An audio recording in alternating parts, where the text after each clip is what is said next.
You're going to want to hear this because this summer holds a surprising and concerning challenge for consumers worldwide, coming in the form of a potential fuel crisis. Experts warn that rising fuel prices, specifically gasoline prices, could have a profound impact on individuals and economies alike. Now, the fuel prices aren't just hitting hard on those driving cars. Drastically increasing fuel prices can lead to mounting inflation, which can thwart economic growth and threaten food security. I don't want that to happen. Not to mention that the national average price of a gallon of gasoline has risen by over 21 cents in less than a month. What's more, in some states like California and Hawaii, people are paying at around $4.90 per gallon. No thank you, I think I'll just walk. Coupled with the insufficient refining capacity in the United States, the cost to transport oil to parts of the country will only further impact the cost of fuel. But if this sounds overwhelming, then it's okay. Just stick around until the end of the video to get a better idea of what's happening, and maybe you'll feel better. Probably not, but maybe. So let's not waste any more of your time and figure out what in the world is going on. But naturally, it's not just in the US that this is happening. Prices have been steadily rising everywhere, igniting concerns across the globe. This upward trajectory can be attributed to multiple factors, but three primary drivers stand out. Get it? Because gas, cars, drivers, you get it. So the first one is the shrinking inventories of fuel are causing a strain on supply. As stockpiles dwindle, the cost of fuel climbs higher, putting pressure on consumers and industries' reliance on affordable energy. Second, OPEC plus oil production cuts have created an artificial shortage, leading to increased prices.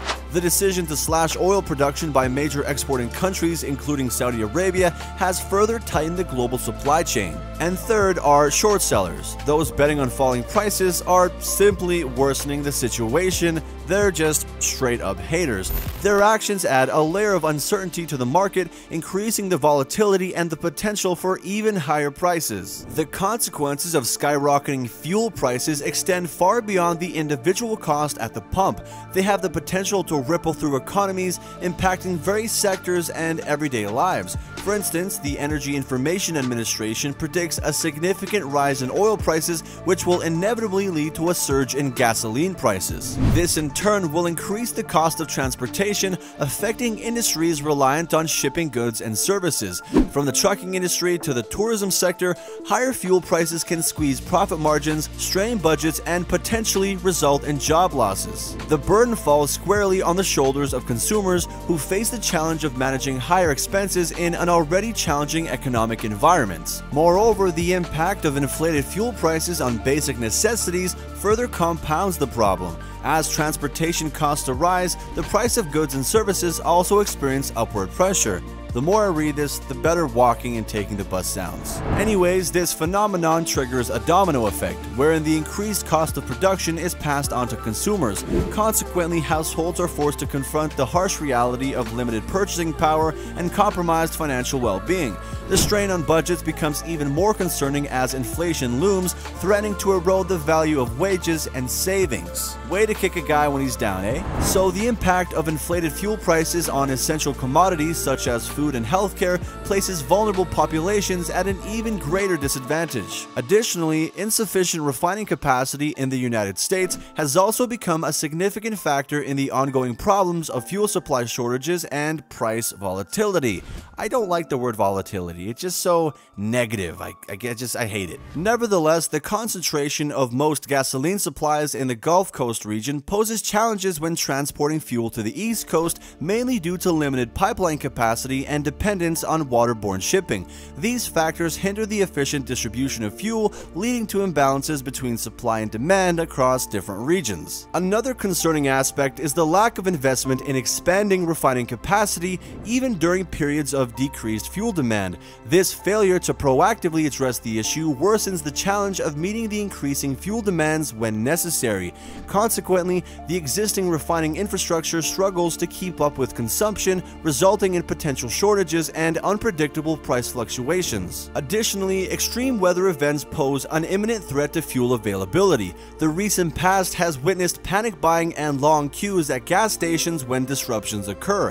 Whether due to supply disruptions or fears of scarcity, individuals tend to hoard fuel, exacerbating the problem and further straining already limited inventories. This panic-driven behavior was evident during the 2021 supply disruptions and more recently after a historic storm caused flooding in the Miami-Fort Lauderdale area, triggering a wave of panic buying. The combination of natural disasters, infrastructure vulnerabilities, and consumer reactions creates a precarious situation that necessitates preparedness and effective crisis management. And as always, the average person is at the forefront of these consequences. But despite this, there are a few things we can all do to be more energy efficient and make the most out of the situation. One thing you can do is explore other forms of transportation. It sounds pretty obvious, but if you're not far from where you work, then perhaps take a bus ride or even bike there. It could save you money and you get a little exercise. You should only use your car when you really need to, or you can carpool. Paying your coworker that gas money cuts down on how much you're both paying for gas, and it's convenient for the both of you, and you get a little company. So return the favor as well. Maybe you can do that. It's a great way to keep people as your friends. And while this might sound less convenient than driving, the amount of money you'll both save will go a long way in the long run. But if you absolutely need to use your car, then when it comes to planning your trips, there are simple yet effective ways to be more fuel efficient. Combine multiple errands into one trip to minimize unnecessary driving and save fuel. Take advantage of navigation apps to find the most efficient routes and avoid traffic congestion. You could also try to schedule your trips during off-peak hours to avoid rush hour traffic. I mean, if you got anything out of that, you can just use it to avoid traffic. If that's your motivator, then all the power to you. So as bad as this sounds, maybe it all has a purpose. Humans have neglected the environment for such a long time now, and with global warming reaching an irreversible stage, this might actually work out for the better.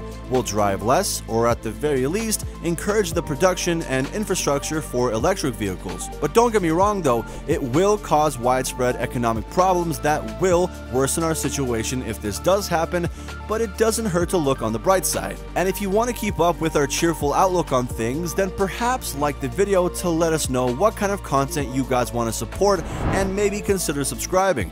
We also have other content where we talk about geopolitics, the economy, and technology, such as this one particular battery that can last 20,000 years, which would definitely solve some energy problems. But as for now, that's all we have in store for you. I hope you enjoyed the video, and until next time, take care.